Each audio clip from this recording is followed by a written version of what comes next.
Pinaigting din ng BARM ang pagbibigay nito ng mga impormasyon sa rehiyon. Ito'y para mas maibida pa ang Bangsamoro Region pagdating sa turismo, lalo't hitik din ito sa mga naggagandahang lugar. Si Christopher Hinayon ng PIA Soksagen.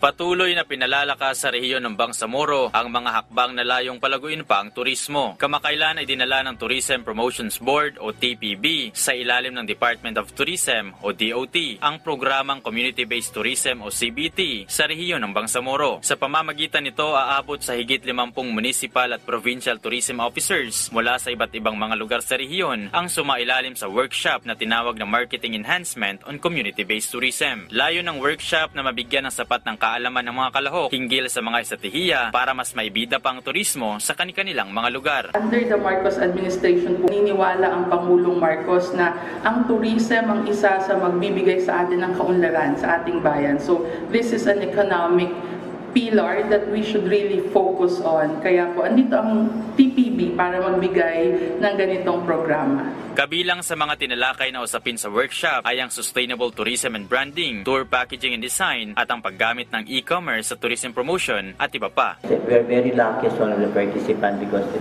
it's a very big awareness in terms of ecotourism, very educational, the Bangsamoro region. Turismo, ang tao mismo, tulong natin sa government.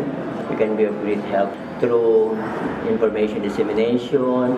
We can introduce it in our area. Chris Verhinayon ng PIA Soksagen para sa Pambansang TV sa Bagong Pilipinas.